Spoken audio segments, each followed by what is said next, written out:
venu à l'athlétisme déjà par un ami qui m'a dit de courir le demi-fond et puis j'avais des qualités naturelles, donc j'avais 16 ans actuellement. Donc avant j'étais ancien hockeyeur professionnel donc aux Établières à La Roche-sur-Yon avec Laurent Pison qui me coachait. Donc à présent maintenant je me suis orienté vers l'athlétisme parce que j'ai pu acquérir pas mal de compétences mais surtout dans le bon niveau, on va dire, niveau France. Donc j'ai pu au moins conserver ce niveau là mais par la suite j'espère évoluer encore. Et là maintenant je fais de la marche nordique depuis déjà 3 ans.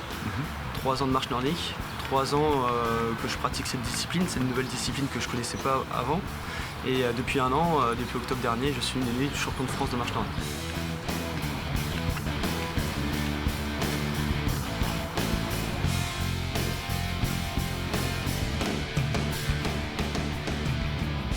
Alors les points forts, c'est vrai que je suis toujours volontaire, je vais vraiment, quand j'ai un objectif, je vais jusqu'au bout.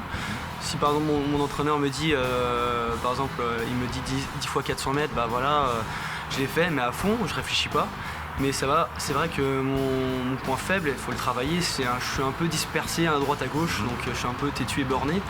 Même si des fois j'écoute mon entraîneur, des fois j'écoute pas trop, et puis c'est à ma dose, parce que à la fois je suis éducateur sportif aussi, et donc c'est le point faible, voilà, on se sent un peu recherché, être toujours à l'écoute de soi-même des fois, donc c'est vrai que c'est un peu piégeant.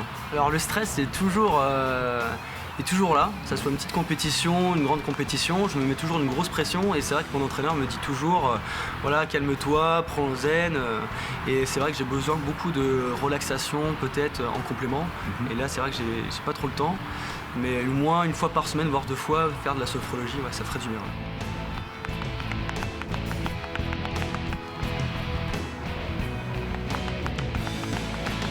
Par semaine, je suis entre 15 et 25 heures. Donc en complément bien sûr toujours la marche nordique. Donc à côté de ça je fais un peu de vélo, 2 à 3 fois par semaine, 2 fois natation. Donc voilà. Donc par la suite aussi pourquoi pas à 35 ans faire un Ironman, mais toujours évoluer, voilà, toujours dans cette discipline aussi marathon, mais si je peux pas vraiment poursuivre ça également, bah voilà, faire un Ironman, c'est toujours se surpasser en fait. C'est toujours ça mon objectif, se surpasser.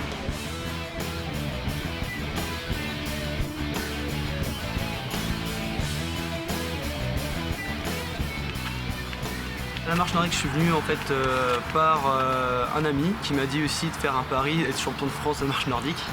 Donc c'est vrai que moi je me suis dit, arriver dans le top 10 c'est déjà très très bien. Mais en fin de compte j'ai eu la surprise le jour J au championnat de France, donc j'ai eu le droit quand même au titre mais aussi à la Marseillaise. Et c'est vrai que c'est un honneur de représenter comme bah voilà, le titre pour une première fois.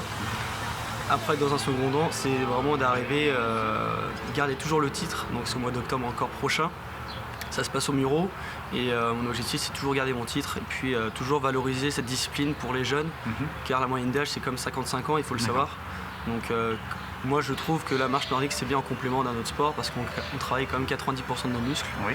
Donc c'est bien en complément on va dire d'un sport comme le foot, l'athlétisme, n'importe quel sport. Moi je pense qu'on doit travailler en complément pour travailler à la fois le haut du corps mais le bas du corps, pour récupérer aussi des blessures, etc. Franchement, c'est très bénéfique. C'est vrai que la marche nordique, les gens ne pratiquent pas forcément, enfin même si ça évolue au fur et à mesure des années, mais n'en pratiquent pas vraiment en compétition. Ils ont peur, on va dire, de trouver un peu le défaut ou la pénalité, on va dire, comme la marche athlétique. C'est un peu différent aussi, également. Parce que la marche nordique, là, on n'a pas trop le droit de pivoter le bassin, c'est toujours attaque talon comme la marche athlétique, mais toujours avoir un bâton aussi au sol. C'est le plus important.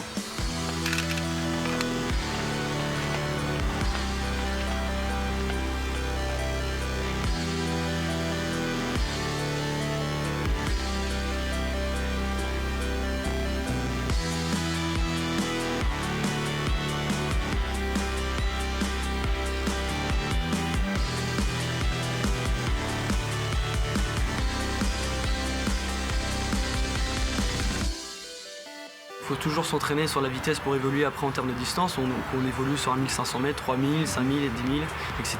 Mais priorité, c'est des petites distances pour par la suite bien sûr évoluer sur le marathon. Et pourquoi pas un 2h15, 2h11, mais il faut être ambitieux dans l'avenir. Mais Mon objectif, c'est vraiment faire du haut niveau et si je peux me permettre, oui. C'est vraiment me consacrer vraiment dans le haut niveau. Pourquoi pas faire les JO ou faire une sélection olympique ou championnat du monde. Mais c'est vrai que mon objectif, c'est bien évidemment progresser jusqu'à 35 ans.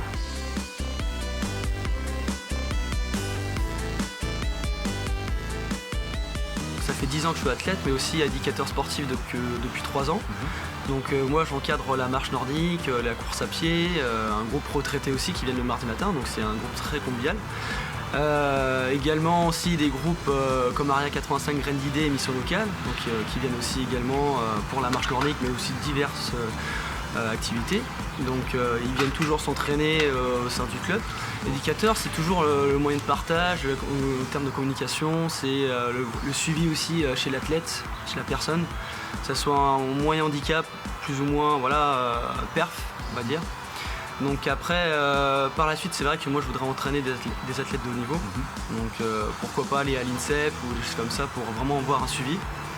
Et toujours évoluer dans ce domaine, toujours course à pied, vélo, pourquoi pas natation, mais toujours la course à pied en priorité.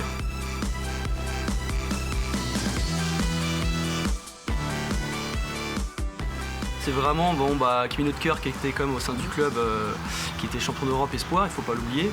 Donc un très bon athlète. Donc c'est vrai que par la suite, c'est vrai que c'est toujours le rêve de Kevin Hautecoeur, entraîné par Moustache, c'est vraiment le modèle au sein du club. On va dire après, dans ma tête là, qui vient de l'esprit, j'ai pas envie de prendre vraiment référence à quelqu'un d'autre, mais c'est vrai que Kevin Hautecoeur, il a eu un bon vécu en termes d'athlète et aussi en tant que personne en soi.